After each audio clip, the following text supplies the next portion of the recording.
तो आइए फ्रेंड्स, आज हम लोग जो है प्रश्नावली 7.2 का जो है आज हम लोग फर्स्ट क्वेश्चन को सॉल्व करने जा रहे हैं और यह भी क्वेश्चन काफी ज्यादा इंपॉर्टेंट है, इसीलिए आप लोग इस क्वेश्चन को अच्छे तरीके से जरूर समझ लीजिएगा। ठीक है, तो चलिए स्टार्ट करते हैं। स्टार्ट करने से पहले मैं आप लोग बता दूं, अगर आप लोग चैनल पर नए हैं तो चैनल को सब्सक्राइब जरूर कर लीजिएगा। तो चलिए स्टार्ट करते हैं। तो देखिए, सबसे पहले ये क्वेश्चन को पढ़ लेते हैं कि क्वेश्चन क्या बोल रहा है, उसके बाद जो है ना सॉल्व करेंगे। आप लोग को क्या करना है कि वीडियो को लास्ट तक देखना है। तो देखिए क्वेश्चन क्या बोल रहा है, क्वेश्चन है हमारे पास कि उस बिंदु के निर्देशांक ज्ञात कीजिए जो बिंदुओं इतना और इतना को मिलाने वाले रेखाखंड को 2:3 के अनुपात में विभाजित करता है। ये जो क्वेश्चन आप लोग अभी देखे, यानी कि आप लोग जो अभी सुने, आप लोगों को थोड़ा सा समझ में नहीं आया होगा, लेकिन यहाँ पे ये पूरा सिंपल क्वेश्चन है। आप लोग को जो है ना बस वीडियो को लास्ट तक देखना है, आप लोग को अच्छे से समझ में आ जाएगा। देखिए क्वेश्चन यहाँ पे बोल रहा है कि उस बिंदु का क्या करना है, तो निर्देशांक ज्ञात करना है। तो पहले ये क्वेश्चन यानी ये प्रश्नावली को आप लोग को जो है ना शुरुआत करने से पहले आप लोगों को कुछ फॉर्मूला यूज करना होगा। उस फॉर्मूले को आप लोग जो है ना पहले नोट कर लीजिएगा कि फॉर्मूला क्या है।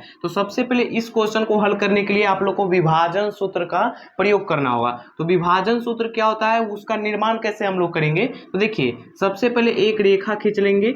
ये आप लोग जो है ना विभाजन सूत्र का निर्माण करना सीख रहे हैं आप लोग अभी। ठीक है, ये रेखा थोड़ा सा टेढ़ा हो गया। ठीक है, यहाँ पे ये रेखा एक हो गया और इसका एक बिंदु ये हो गया और एक बिंदु ये हो गया। नाम रख देते हैं यहाँ पे, इसका ये P हो गया और ये Q हो गया।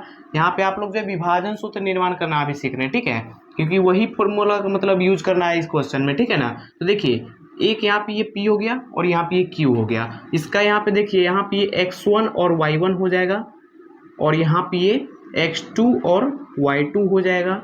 और यहाँ पे क्वेश्चन में क्या बोल रहा है कि यहाँ पे देखिए कि मिलाने वाले रेखाखंड को 2:3 के अनुपात में विभाजित करता है। यानी कि जो रेखा आप लोग देख रहे हैं, ये रेखा P और Q को मिला रहा है, यानी P से Q को मिला रहा है, इसको जो है ना विभाजित करता है एक बिंदु यहाँ पे R।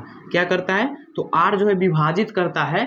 R को यहाँ पे हम लोग जो है ना X और Y के रूप में लिखेंगे, क्योंकि यहाँ पे देख सकते हैं कि ये जो विभाजन हम लोग निकालेंगे फॉर्मूला, तो वो X और Y के ही फॉर्म में आएगा। ठीक है, इसीलिए हम लोग जो है ना R बराबर यहाँ पे XY लिखे हैं। ठीक है, तो हम लोग को क्या करना है, निर्देशांक ज्ञात करना है। तो पहले यहाँ पे देखिए फॉर्मूला कैसे बनेगा, यहाँ पे लिखेंगे विभाजन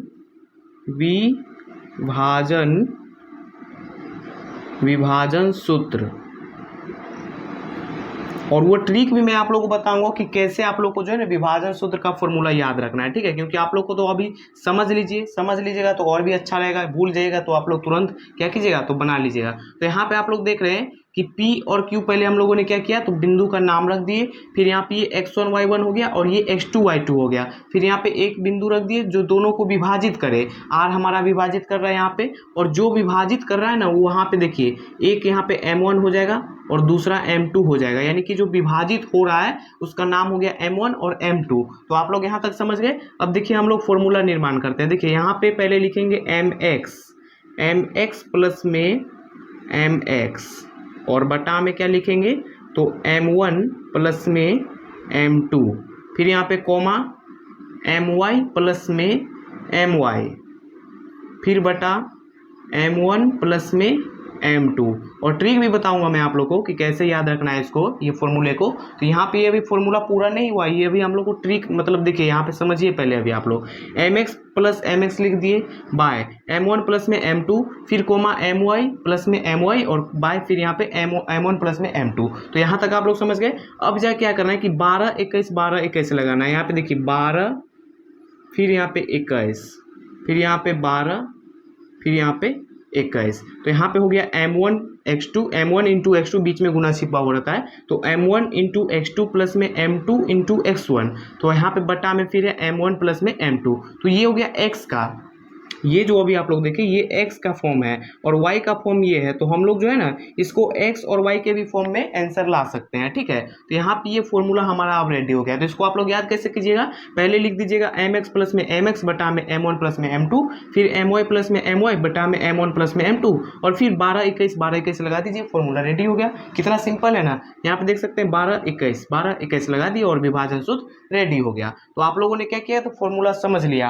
अब आइए अब हम लोग जो डायरेक्ट जो है प्रश्न लेते हैं और सॉल्व करते हैं। आप लोग चाहे तो इसका स्क्रीनशॉट ले सकते हैं। तो आइए दोस्तों हम लोग जो है क्वेश्चन को सॉल्व करते हैं। तो देखिए क्वेश्चन में हम लोग क्या बोल रहा है कि निर्देशांक ज्ञात करना है। निर्देशांक बोले या फिर वो विभाजन सूत्र दोनों बात बराबर ही है। और जब जिस भी क्वेश्चन में अगर आप लोग को यहाँ पे विभाजित दिख जाए, यहाँ पे लिखा हुआ है ना विभाजित करता है, तो समझ जाइए कि विभाजन सूत्र का यूज करना है, ठीक है ना। जहाँ पे ये विभाजित दिखे समझ जाना है कि विभाजन सूत्र का यूज करना है हमें इस मतलब क्वेश्चन में। तो आइए हम लोग क्या करते हैं, तो क्वेश्चन को सॉल्व करते हैं। सबसे पहले यहाँ पे हल लिख देते हैं और उसके बाद क्वेश्चन क्या बोल रहा है कि उस बिंदु का निर्देशांक ज्ञात कीजिए जो बिंदु हो, इतना बिंदु है और फिर यहाँ पे इतना है, मिलाने वाले रेखाखंड। सबसे पहले एक रेखा खींच लेंगे, क्या करेंगे तो एक रेखा खींच लेंगे सबसे पहले और नाम रखेंगे। एक बिंदु यहाँ पे ये हो गया और एक बिंदु ये हो गया, नाम रख देते हैं। यहाँ पे ये P हो गया, ये Q हो गया, ठीक है। और उसके बाद बोल रहा है मिलाने वाले रेखाखंड, P से Q को मिला दिए, मिलाने वाले रेखाखंड को 2:3 के अनुपात में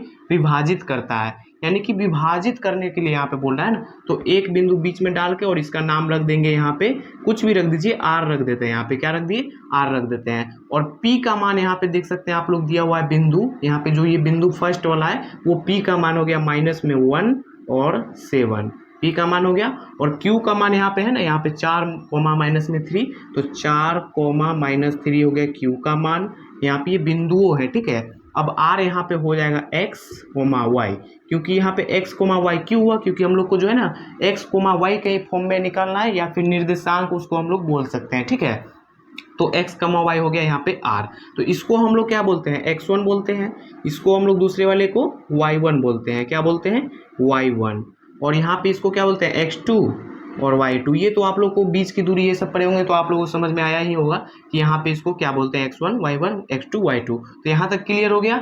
अब यहाँ पे हम लोग को पता करना है कि m1 और m2 क्या होगा। तो यहाँ पे ये आप लोग अनुपात देख रहे हैं ना, इसी को हम लोग जो है दोनों भाग में बांट देंगे। यहाँ पे विभाजित में बोल रहा है ना कि मिलाने वाले रेखाखंड को 2:3 के रूप में विभाजित करता है, यानी कि ये हो जाएगा 2 और ये हो जाएगा 3, यानी 2:3 के रूप में विभाजित अब हो गया।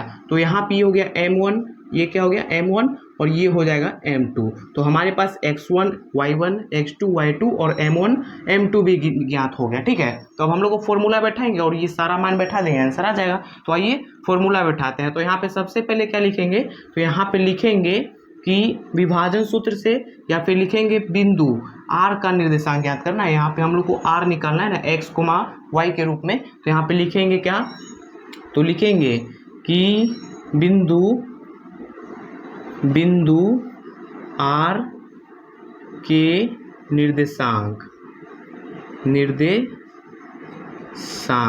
और वही विभाजन फॉर्मूला यहाँ पे अब बैठाएंगे। विभाजन फॉर्मूला यहाँ पे देखिए कैसे बैठाएंगे, m1 x2 प्लस में m2 इंटू x1 बटा में फिर यहाँ पे लगाएंगे m1 प्लस में m2। इसको थोड़ा सा यहाँ पे मिटा देते हैं, कोई दिक्कत नहीं है, दिक्कत यहाँ पे थोड़ा सा जगह नहीं है। और यहाँ पे देखिए फिर हो जाएगा m1 y2 प्लस में m2 y1 और बटा में m1 प्लस में m2।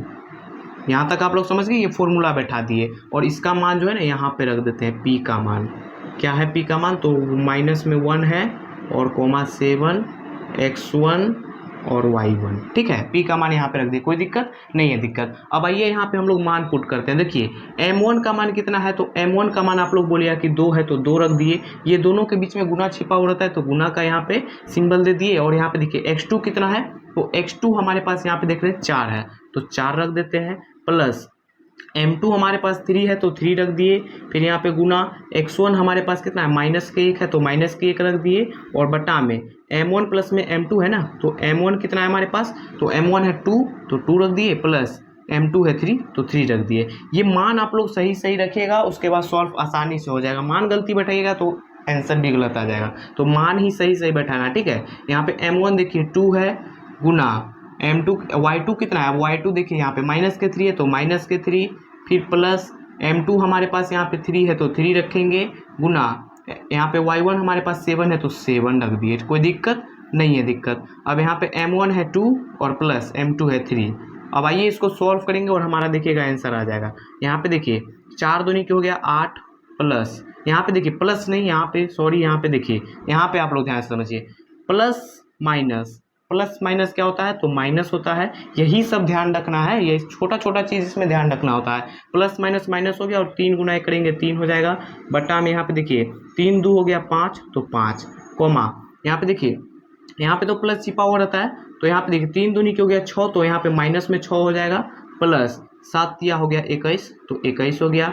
यहाँ पे 3 2 हो गया 5, कोई दिक्कत नहीं है दिक्कत। अब यहाँ पे देख सकते हैं क्या करेंगे कि 8 में से 3 को घटाएंगे तो बचेगा 5, और नीचे बटा में 5 है ही पहले से, कोमा यहाँ पे देखिए माइनस का 6 है और प्लस का 21 है, यानी कि हम लोग को 21 में से 6 घटा देना है, तो बचेगा 15, वो भी प्लस में बचेगा क्योंकि यहाँ पे प्लस का जो है ना चिन्ह बड़ा है, और 15 बटा में हो गया 5, कोई दिक्कत नहीं है दिक्कत। अब इसको कटा दीजिए, यहाँ पे कट रहा है ना, 5 एकम 5 कट गया और 5 तिहाई 15 कट गया, तो हमारे पास आया कितना, तो 1 कोमा में आया 3, और यही हो गया इसका आंसर, यही जो हो गया इसका आंसर हो गया। यहाँ पे आप लोग जो ये निर्देशांक देख रहे हैं, आर के निर्देशांक का आंसर आ गया, यानी कि x कोमा y भी इसको हम लोग फॉर्म में बोल सकते हैं, क्योंकि x कोमा y के भी फॉर्म में ये आंसर आया है, ठीक है। तो आप लोग बुक में एक बार देख लीजिएगा, इतना ही आंसर होगा। अब आइए हम लोग दूसरा नंबर लेते हैं क्वेश्चन, क्योंकि वो भी बहुत ही इंपॉर्टेंट है, इससे ही रिलेटेड वो भी क्वेश्चन है, बस उसमें थोड़ा सा ना ट्विस्ट है, और वो आप लोग को मजा ही आएगा समझने में। तो चलिए नेक्स्ट क्वेश्चन लेते हैं। तो आइए दोस्तों, अब हम लोग जो है दूसरा क्वेश्चन को सॉल्व करते हैं। देखिए ये भी क्वेश्चन काफी अच्छा क्वेश्चन है, सिंपल क्वेश्चन है, ठीक है, इसीलिए आप लोग इसको भी अच्छे से समझ लीजिएगा, और आप लोग रिवीजन कीजिएगा तो क्वेश्चन आपका हो जाएगा, ठीक है। इसीलिए आप लोग अच्छे से समझ लिए, उसके बाद रिवीजन तो आपके हाथ में, जितना बार कीजिए उतना ही आप लोग को अच्छा होगा, ठीक है ना। तो देखिए यहाँ पे क्वेश्चन है हमारे पास, बिंदुओं इतना और इतना, यानी कि जो बिंदु दिया हुआ है इतना और इतना को जोड़ने वाले रेखाखंड को समत्रिभाजित करने वाले बिंदुओं के निर्देशांक ज्ञात कीजिए। मैंने आप लोग को बोला था कि इस क्वेश्चन में छोटा सा एक ट्विस्ट है। क्या ट्विस्ट है, तो यहाँ पे बोल रहा है, उसमें क्या बोल रहा था ना कि सिर्फ विभाजित है, जोड़ने वाले को क्या है तो विभाजित है, इसमें बोल रहा है समत्रिभाजित है। समत्रिभाजित का मतलब होता है 3 भागों में इसमें बटेगा। कैसे बटेगा, तो यहाँ पे देखिए सबसे पहले एक रेखा खींच लेंगे, क्या करेंगे, एक रेखा बढ़िया सा खींच लेंगे, यहाँ पे एक रेखा हो गया, और एक बिंदु ये हो गया, और एक बिंदु ये हो गया, इसका नाम रख लेते हैं P, ये हो गया Q, और यहाँ पे बोल रहा है कि 3 भाग, यानी कि 3 का मतलब हो गया 3 भाग में बंटना, यानी कि 3 पार्ट में हम लोग को बांट देना है। तो एक बिंदु यहाँ पे हो गया और एक बिंदु यहाँ पे, तो 1 2 3 पार्ट हो गया, और इसका भी नाम रख देंगे, जो बिंदु दिए हैं उसका भी नाम, इसका रख देते हैं A रख देते हैं, ठीक है, और इसका B रख देते हैं, कोई दिक्कत नहीं है दिक्कत। यहाँ पे देखिए P का मान हम लोग के पास दिया हुआ है, बिंदुओं कितना है, तो 4,3 है, तो यहाँ पे रख देते हैं 4 माइनस में 4,-1 है, और Q का मान हमारे पास है -2 कोमा में -3, कोई दिक्कत नहीं है दिक्कत। इसमें हम लोग को जो है A का मान और B का मान ज्ञात करना है, यानी कि x कोमा y के फॉर्म में A और B का मान ज्ञात करना है, ठीक है। तो यहाँ पे मैंने क्या किया, P और Q का मान रख दिया, तो यहाँ पे बोल रहा था समत्रिभाजित, तो 3 भागों में बांट दिए, कोई दिक्कत नहीं है दिक्कत। अब यहाँ पे आप लोग बोलिएगा कि M1 और M2 तो इसमें नहीं दिया हुआ है, क्योंकि इसमें जो अनुपात कहीं दिख रहा है आप लोग को 2:3, 4:3 इसमें है नहीं है, तो हम लोग को इसमें खुद से निकालना होगा। कैसे निकालेंगे, तो यहाँ पे देखिए हम लोग जो है अभी इसको निकालेंगे x कोमा y, यानी कि अब हम लोग A का निर्देशांक ज्ञात करेंगे। तो A का निर्देशांक ज्ञात कर रहे हैं ना, तो यहाँ पे देखिए A बिंदु यहाँ पे है, तो A से पहले इधर कितना पार्ट है, 1 पार्ट है, तो 1 यहाँ पे लिख देंगे, और A के बाद कितना पार्ट है, यानी कितना भाग है, तो यहाँ पे बोलिएगा आप लोग 1 भाग यहाँ हो गया और 1 भाग यहाँ हो गया, तो 2 यहाँ पे लिख देंगे, यानी कि A हम लोग निकाल रहे हैं, तो A से पहले 1 पार्ट है, यानी 1 भाग है तो 1 लिखेंगे, और B यानी इससे जितने भी उधर है तो 2 पार्ट है ना, तो 2 लिख दें, यानी कि यही हो गया हमारा अनुपात। तो M1 हो गया ये और M2 हो गया ये आप लोग अच्छे से समझ गए कि जो हम लोग निकालेंगे, अगर मान के चलिए कि B निकालते हैं तो B तो निकालना ही है ऐसे भी, तो B निकालेंगे तो B से यहाँ पे बाद में देखेंगे 1 पार्ट है तो ये 1 हो जाएगा, और इससे पहले 2 पार्ट है तो यहाँ पे ये 2 हो जाता है, लेकिन अभी हम लोग 1 का निकाल रहे हैं, कोई दिक्कत नहीं है दिक्कत। तो M1 और M2 निकल गया। अब आइए हम लोग डायरेक्ट जो है यहाँ पे A का निकालेंगे निर्देशांक। तो सबसे पहले हल लिख देते हैं, क्योंकि हल लिखना बहुत ही जरूरी होता है। तो यहाँ पे देखिए लिखेंगे बिंदु A का निर्देशांक, A का निर्देशांक, क्योंकि अभी हम लोग A का निकाल रहे हैं ना, तो इसीलिए A का निर्देशांक लिखेंगे, और वही विभाजन फॉर्मूला बैठाएंगे कि M1 into x2 plus M2 into x1 बटा में क्या हो जाएगा, तो M1 प्लस में M2, फिर यहाँ पे कॉमा देंगे, यहाँ पे हो जाएगा M1 y2 प्लस में, इसको यहाँ पे थोड़ा सा मिटा देते हैं, इसको थोड़ा छोटा कर देते हैं, कोई दिक्कत नहीं है दिक्कत, क्योंकि यहाँ पे जगह थोड़ी कमी हो रही है, P और इसका मान यहाँ पे 4 कॉमा -1। और हाँ, इसमें यहाँ पे देखिए ये हो गया x1, ये हो गया y1, और लास्ट में ये क्या हो गया x2, और ये हो गया y2। तो यहाँ पे अब हम लोग को सारा चीज़ मालूम हो गया, x2 x1, यहाँ पे m1 m2 सब मालूम हो गया ना। तो अब सिर्फ पुट करना है ना। तो यहाँ पे देखिए यह हो गया m2 y1, फिर यहाँ पे नीचे में बटा m1 प्लस में m2, फॉर्मूला बैठा दिए। अब यहाँ पे देखिए क्या करेंगे, तो अब मान पुट करेंगे। m1 का मान कितना है, तो 1 है, तो 1 गुने x2 का मान कितना है, तुम बोलिएगा आप लोग -2 है, तो -2 प्लस m2 का मान कितना है, तो 2 है, फिर गुना x1 का मान कितना है, तो x1 का मान 4 है, तो 4, फिर बटा में यहाँ पे देखिए 1 प्लस में 2 हो गया, क्योंकि m1 है 1 और m2 है 2, बैठा दिए मान। m1 का मान 1 है, गुने y2 का मान हमारे पास कितना है, तो -3 है, तो -3 प्लस यहाँ पे m2 का मान है 2, और फिर गुना y1 का मान हमारे पास है 1, माइनस में 1 है, सॉरी -1 है, तो यहाँ पे -1 बैठा दिए, और बटा में यहाँ पे क्या हो जाएगा, तो 1 प्लस में 2 हो गया। अब इसको आइए सॉल्व करेंगे और देखिएगा आंसर आ जाएगा। यहाँ पे हो जाएगा 2 गुना 1 करेंगे तो माइनस में 2 हो जाएगा, -2 गुना 1 करेंगे तो -2 ना होगा, प्लस यहाँ पे 4 दूनी की हो गया 8, और यहाँ पे 2 1 हो गया 3 बटा में, फिर यहाँ पे कोमा, यहाँ पे देखिए -3 गुना करेंगे तो -3, प्लस यहाँ पे देखिए प्लस माइनस माइनस, यही सब ध्यान रखना होता है। यहाँ पे अभी डायरेक्ट प्लस कर देते हैं, फिर बोलते गलत कैसे हो गया। यहाँ पे देखिए प्लस माइनस माइनस, फिर 2 गुना 1 करेंगे तो 2 हो गया, और बटा में यहाँ पे 2 1 हो गया 3। कोई दिक्कत नहीं है दिक्कत। अब यहाँ पे देखिए कि 8 में से 2 घटाने बोल रहा है, तो बचेगा 6, वो भी प्लस में बचेगा, क्योंकि यहाँ पे देख रहे हैं प्लस का चिन्ह बड़ा है, तो 6 बटा में हो गया 3, कोमा यहाँ पे देखिए माइनस माइनस क्या होता है, तो आप लोग को अच्छे तरीके से मालूम होगा कि जब भी दो समान चिन्ह हो तो संख्या जुड़ जाती है, चिन्ह वही छोड़ता है, यानी कि 3 2 हो गया 5 बटा में 3, और चिन्ह वही छोड़ेगा, यानी कि जुट जाने के बाद चिन्ह वही छोड़ेगा, तो -5 बटा में 3 आ गया। यहाँ पे देखिए ये कट रहा है, तो कटा देंगे आराम से। यहाँ पे 3 दूनी के 6 कट गया, तो 2, -5 बटा में 3, ये हो गया हमारे पास बिंदु ए का निर्देशांक। क्या हो गया, तो बिंदु ए का निर्देशांक ये हो गया। अब हम लोग को बी का निकालना है, तो यहाँ पे लिख देंगे बिंदु ए का निर्देशांक क्या आया है, तो 2, माइनस में 5 बटा में 3 आया है, ये आया है बिंदु ए का निर्देशांक। अब हम लोग बी का निकालेंगे, आप लोग चाहे तो इसका स्क्रीनशॉट ले लीजिए, अब बी का निकालेंगे, ठीक है। तो आइए दोस्तों अब हम लोग बी का निकालते हैं। तो इसमें सिर्फ यहाँ पे ए मिटा के यहाँ पे बी बैठा देते हैं, ठीक है। यहाँ पे बी हो गया, और फॉर्मूला तो वही रहेगा, और इसको यहाँ पे अब कुछ नहीं करना है, इसका जो है ना ये आंसर निकल गया है, इसीलिए आप लोग इसको जो है दिमाग में न रखिए कि इसमें से कुछ लेना है, नहीं, सिर्फ हम लोग को इसका और यहाँ पे m1 m2। हाँ, और हाँ यहाँ पे देखिए m1 और m2 अब चेंज हो जाएगा। कैसे चेंज होगा, तो हम लोग बी का निकाल रहे हैं ना, तो यहाँ पे बी का देखिए, यहाँ पे बी के बाद वाले कितने पार्ट है, यानी एक भाग है तो 1 हो जाएगा यहाँ पे, और बी के पहले कितने पार्ट है, तो 2 पार्ट है, यानी 2 भाग है, तो यहाँ पे ये 2 हो जाएगा, यानी कि इस बार m1 हो जाएगा 2 और m2 हो जाएगा यहाँ पे 1। कोई दिक्कत नहीं है दिक्कत। तो अनुपात चाहे तो आप लोग साइड में लिख सकते हैं, यहाँ पे आप लोग लिख लीजिएगा अनुपात, इससे ऊपर लिख लीजिएगा अनुपात कितना है, तो 2:1, 2:1, और उसके बाद आप लोग ऐसे बांट सकते हैं, m1 बराबर में 2 और m2 बराबर में 1, ऐसे आप लोग कर लीजिएगा ना, तो अच्छा रहेगा आप लोग को निकालने में, ठीक है ना। तो आप लोग जो है कॉपी में ऊपर में कर लीजिएगा, ये लिखने से पहले कर लीजिएगा एक स्टेप, ठीक है।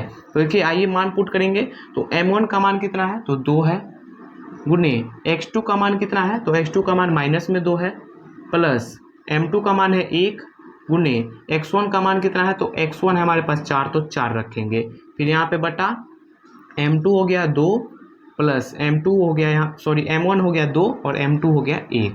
यहाँ पे बोलने में थोड़ा गड़बड़ा जाता है, क्योंकि यहाँ पे m1 m2 सब सेम है ना थोड़ा, तो m1 हो गया 2, फिर यहाँ पे गुने में y2 कितना हो गया, तो y2 हमारे पास है -3, तो -3, प्लस m2 हमारे पास है 1, तो 1, गुने y1 हमारे पास है -1, तो -1, और यहाँ पे फिर बटा में m1 हमारे पास है 2, प्लस m2 हमारे पास है 1।